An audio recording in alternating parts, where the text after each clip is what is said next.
So I asked one of my friends who does social media, Aaron Pearson, who's with Bit Branding, if you know him. I said, will you meet me for coffee? I'm going to bring my computer. Can you tell me what this means? I have no idea what it means. So we met a couple days later, and he said, as he was looking at all these insights, I guess they're called, he said, wow, I don't normally see this. He said, I think God has a calling for you. And I said, what do you mean? He said, well, in your first post, you reached 104,000 people. 1,100 people interacted by liking it or, loved it, whatever it was. And then 356 people have shared that post. He said, hello and welcome to Charity at Work, where we explore the power of giving right here in Allen and Fairview. I'm your host, Kimbra Quinn, and I'll be guiding you through the impactful stories of local charities that are making a real difference in our community. Each episode, we'll meet the incredible people behind these organizations, learn about their missions, and discover how you can get involved. Whether you're looking to volunteer, donate, or simply learn more, this is your platform to engage and inspire change. Welcome to the very first episode of Charity at Work, where we are going to talk to LoLo Roberts about the incredible things that she's doing in Allen and Fairview. Let's get started.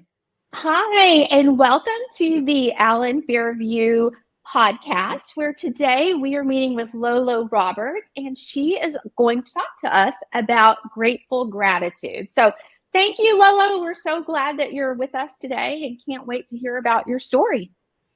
Oh, I'm so grateful for this opportunity. Anytime I can get in front of someone and explain what's happening in our community, I absolutely think that's an amazing opportunity. Very good. Okay, so I have to start from the very beginning. Tell me about LoLo. Where did LoLo come from, and how does this play into who you are? Okay, I founded Grateful Gratitude almost 7 years ago. And the year before founding it, our family went through a lot of tragedies and a lot of ups and downs. So a year before founding it, my son-in-law graduated from OU. He retired from gymnastics. He and my daughter got married. They went on their honeymoon, and while they were on their honeymoon, we had a 34-year-old family member pass away of brain cancer. Then they found out they were pregnant, and then her father passed away a month later. But all those things happened within the first 6 weeks of May and June of 2027. So, normally we have one life incident, which was either a marriage, a death, a move in their house. And they had all 7 in 1 year, believe it or not. And that caused my daughter to spiral with her OCD and anxiety. And we ended up in a really dark place. Her being pregnant, she decided not to take her anti-anxiety medication, which was kind of what started that spiral down. So we had about an 8-week journey of healing her and getting her back to a place of confidence and being able to function. And she asked me at that time, she said, what's your grandma name going to be?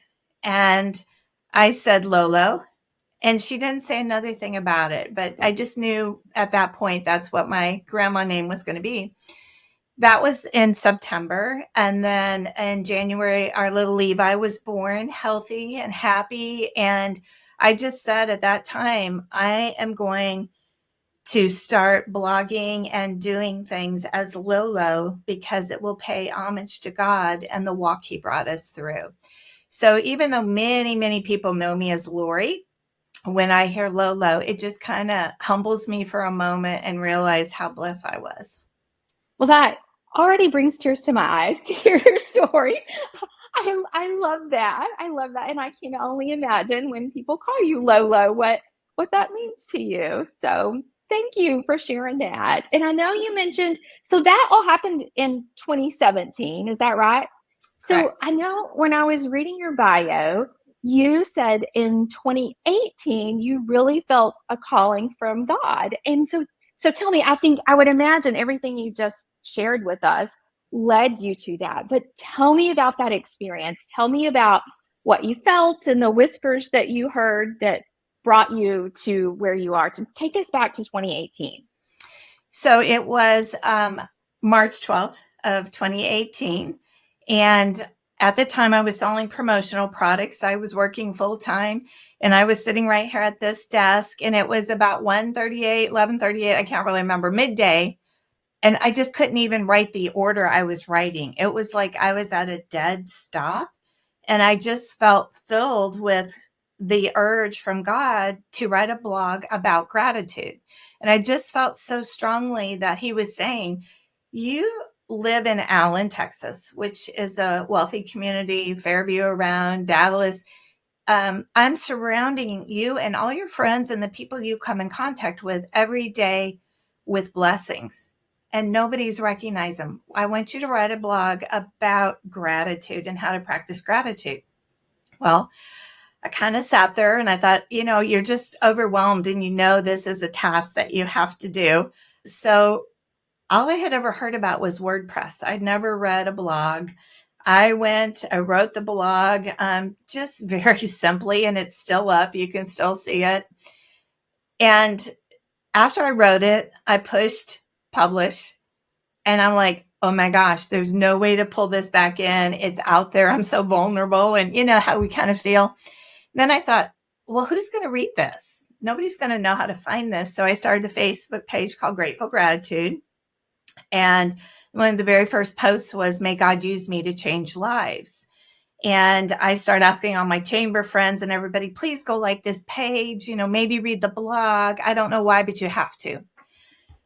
Well, within about 7 days' time, I got an email from Facebook saying something about algorithms and things I did not understand.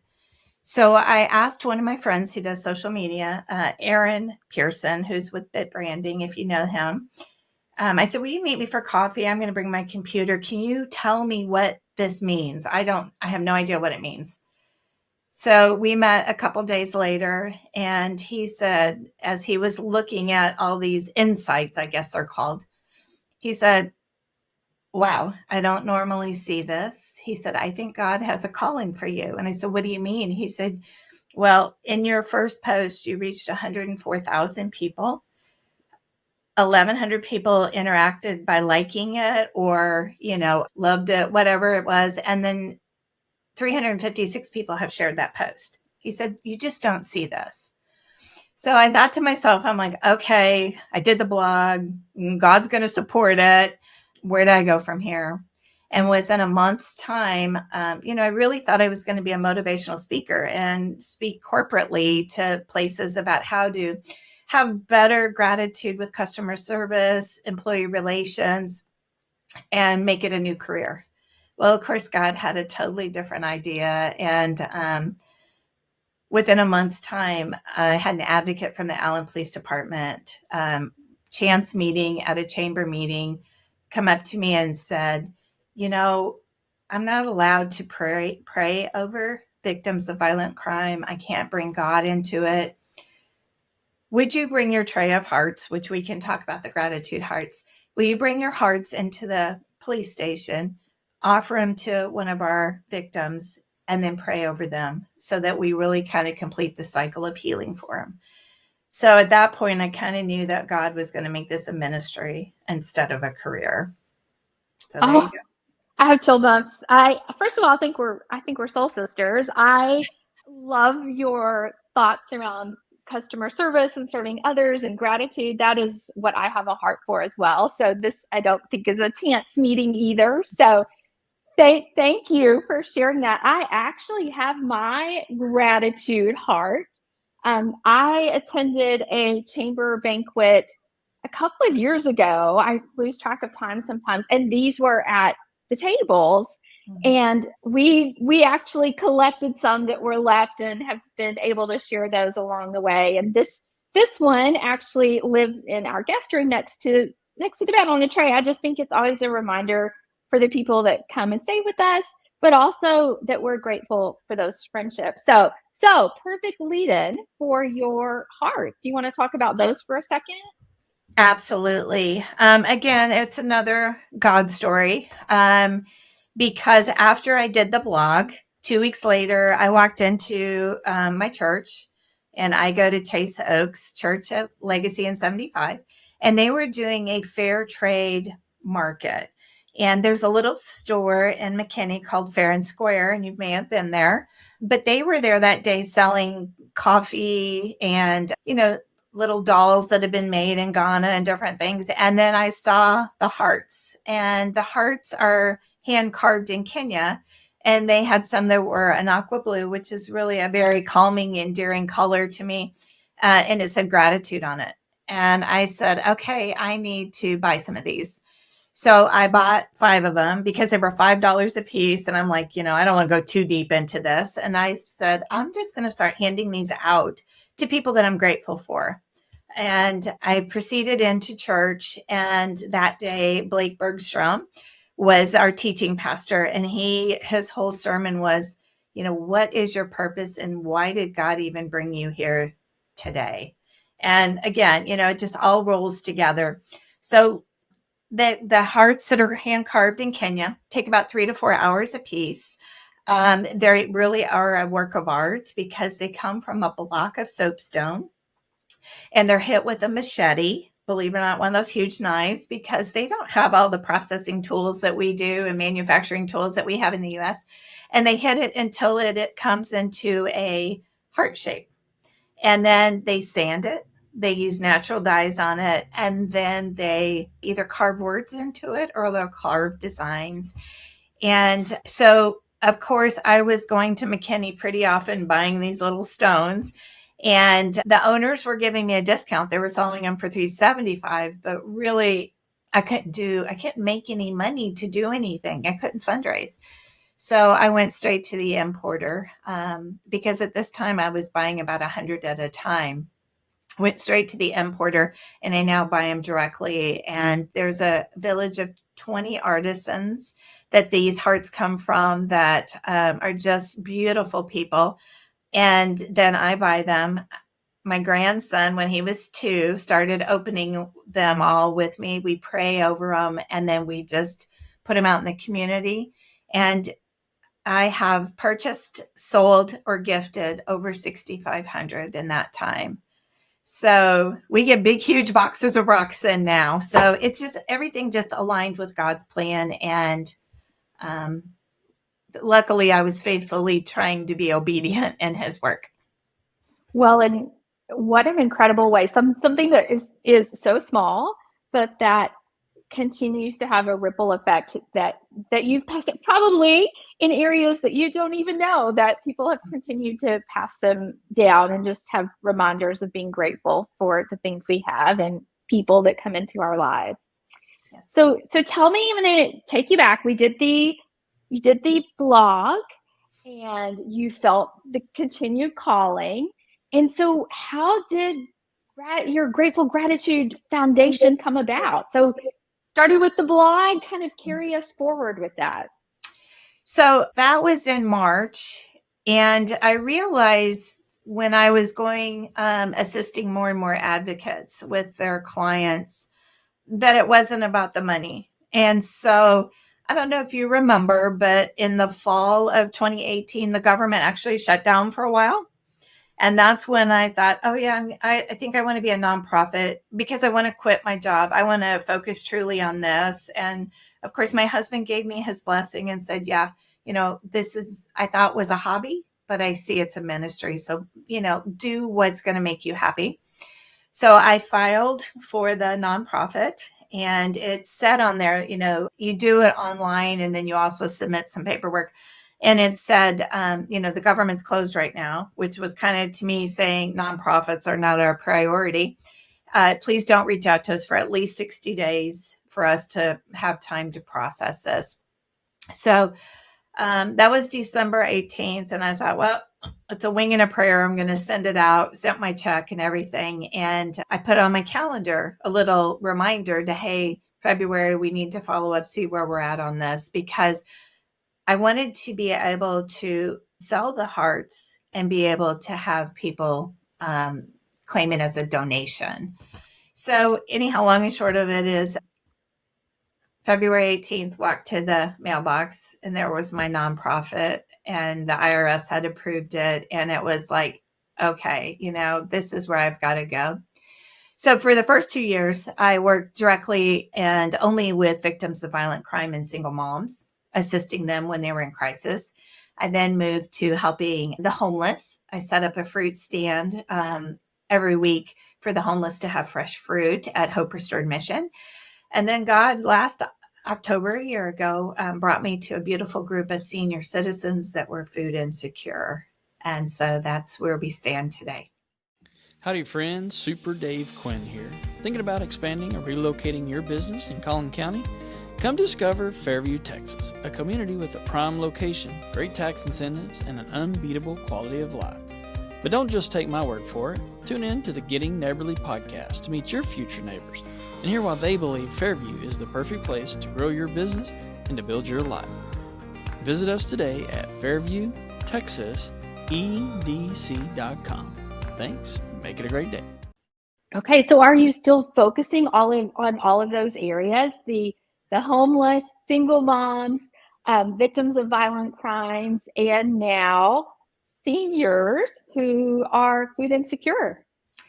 So I will help anyone in crisis. And, it's kind of funny. My advisory board is like, you need to hone down. You got to narrow it down. You got too many people you help. And I said, but that's where I'm called. If someone says I need something, like I do still work with the Allen Police Department, helping them. Matter of fact, the other day they needed assistance for an autistic child to have a basketball hoop and, an outdoor one. And it was like $100. So being a small nonprofit, we're able to do that.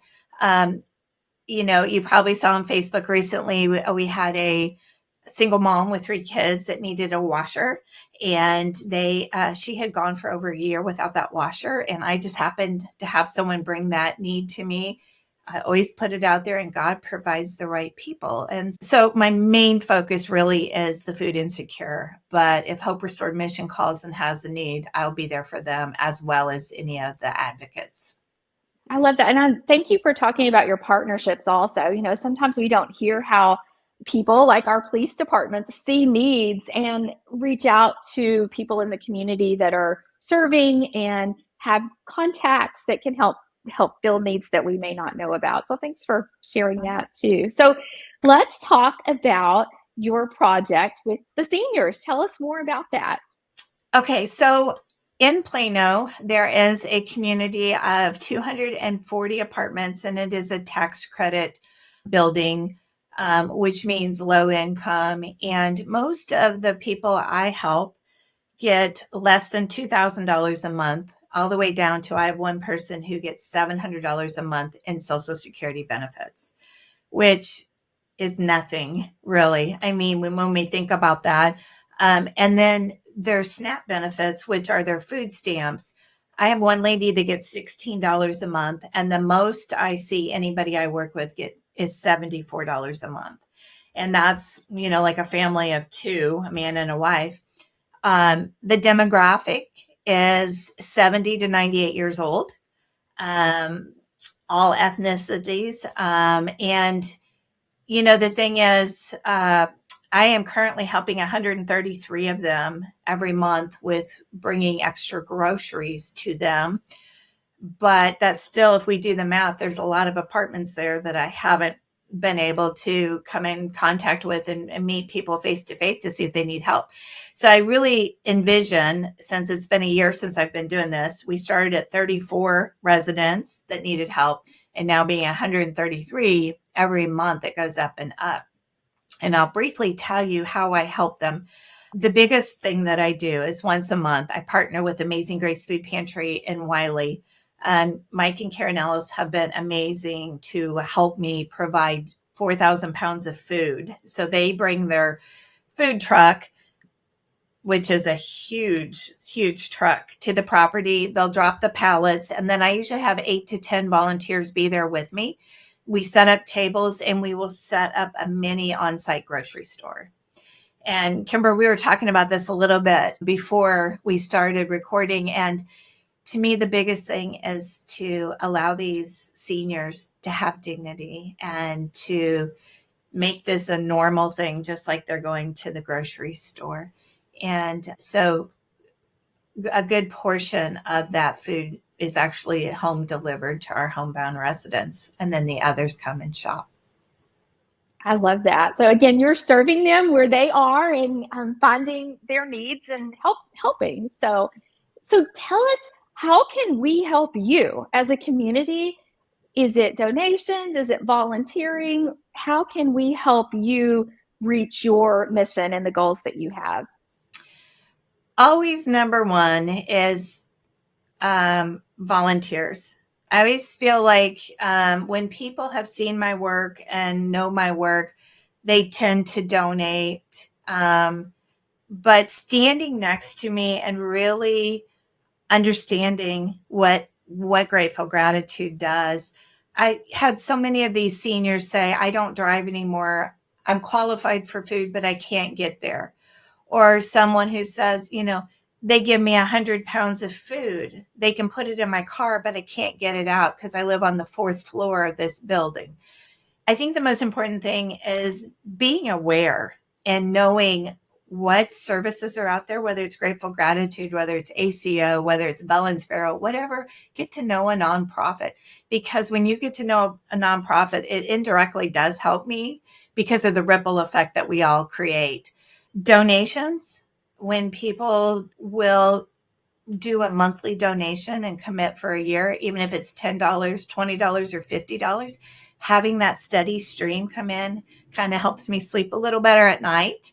And a lot of times what I'll just say is, if you're a Starbucks fiend, and, I went and picked up Starbucks for my daughter and it had oat milk in it, it was $7. And I thought, I could have given snack packs to 10 of my residents for that same amount of money. So when we start to correlate where we kind of just blow money, or we could maybe have a little bit of a sacrifice for someone in need, I think that's huge. So that's the money. But volunteering, also, if you have a business where you could collect an item for me, like pocket Kleenexes, those tiny little Kleenexes that my seniors are always carrying with them, or, something special. Believe it or not, soda is a huge treat for them. Soda is very expensive. So when we bring soda, it's like bringing $100 bills sometimes. And then always, we can be very creative. If you have an idea, I'm open to hear anything. Well, and I love, you talking about volunteering, that's when you see the joy that you're bringing to other people. So money is always good. Money and items are always good. But as individuals, being able to really see the difference you're making is so important. I have just a couple of more questions for you. One of the things that came to mind when you were talking about listening and hearing when God was speaking to you, do you have any advice for others out there that might be thinking they're receiving a calling of some sort, or that they're being led in a certain direction? That can be scary, really scary. So talk about when you said yes, and what other people, how could you encourage other people that might be in that same situation? Well, for me, it was truly sitting silent. There were some really obvious things, of course. I always say, God says she's blonde, I need to slap her in the head a little more. But the first thing was just to learn to trust God. And the way that I learned to trust him was to go back into my past and where was he present.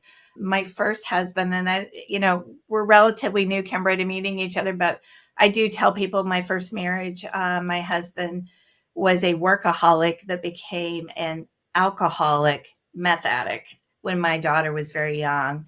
And God brought me through that so much better by relocating me here to Dallas. My dad had bladder cancer and, he came through that. My mom had melanoma. She came through that. I met my husband, got married. And then I realized that's all what God does. So I need to trust him. And, if somebody is one that just can't fully throw themselves into their faith 110% like I do, just small things, a small prayer, and see if that prayer gets answered. But really, my testimony is a surrender of three huge things before I really did the foundation. And my mom was diagnosed with melanoma. I had a family member who was going to go through a divorce, and I was $41,000 in credit card debt that my husband didn't know about. And when you were sitting there with those three things, I just surrendered it. And I said, God, I don't know what to do. And I felt him in my heart say, my child, everything will be fine. So since I've had that little surrender and conversation, I've never, ever had to worry about moving forward. And I guess that may be complicated from some people, but I would just say, just start trusting God, because he knows the plan for us and what will be best. Thank you. Thank you for sharing all that. One of the things that I want to leave you with is a thought. This is a Ralph Waldo Emerson quote. And I would imagine, I've never worked in nonprofits, but I would imagine there are constant struggles and worries, and you're worried about the people, you're worried about meeting the needs that you see and that are brought to you. So just wanted to share this with you. To know even one life has breathed easier because you have lived is to have succeeded. So I just want to leave that thought with you. I mean, you touched many more lives than just one. And sometimes that success when we're working in nonprofits and serving others, sometimes it's hard to see it. So just know that. I also want to just remind you, what you do is powerful. The lives that you're touching are powerful. Thank you for sharing your story. Thank you for telling us about grateful gratitude and your mission.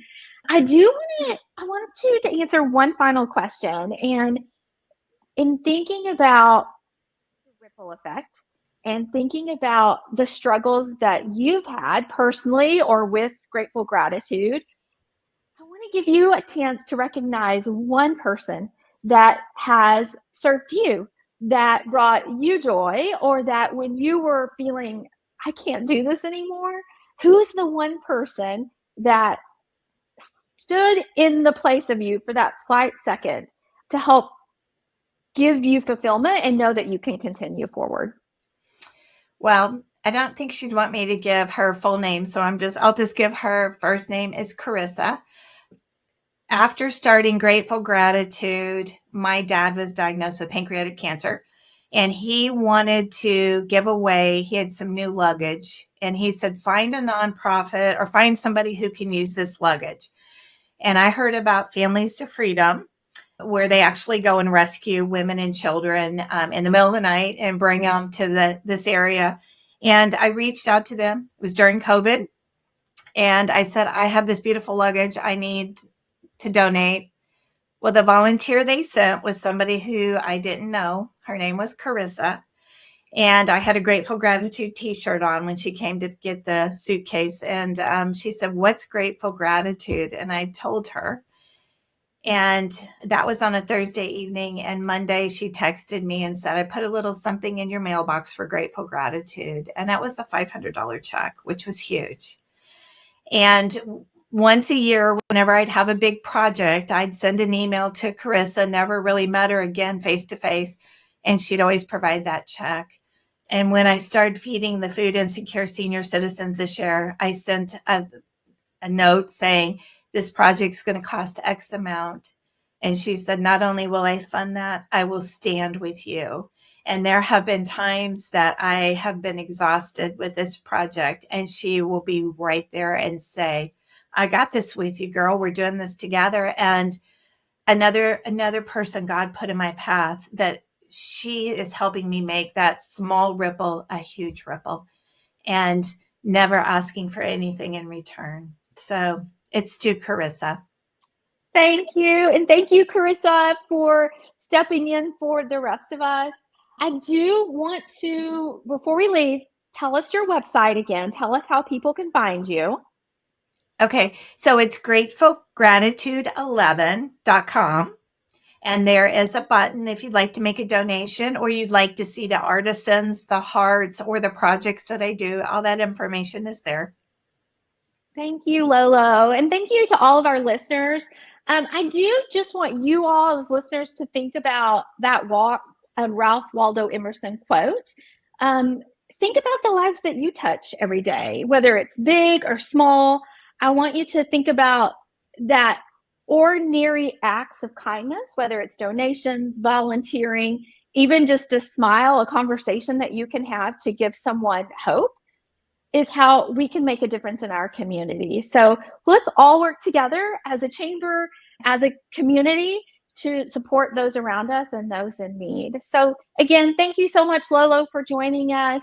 And we can't wait to watch all of the lives that you continue to change and impact with grateful gratitude. Thank you. Thank you for joining us on Charity at Work. It was wonderful to share today's journey of giving and caring with you. If today's stories touched your heart and you want to make a difference, remember to visit our show notes for more information on how to help. Don't forget to subscribe to our podcast on your favorite platform to stay updated on all the ways you can contribute to the well-being of Allen and Fairview. Like and share this episode to spread the word and grow our community of givers. I'm Kimbra Quinn, and until next time, keep giving, keep supporting, and keep making our community a better place.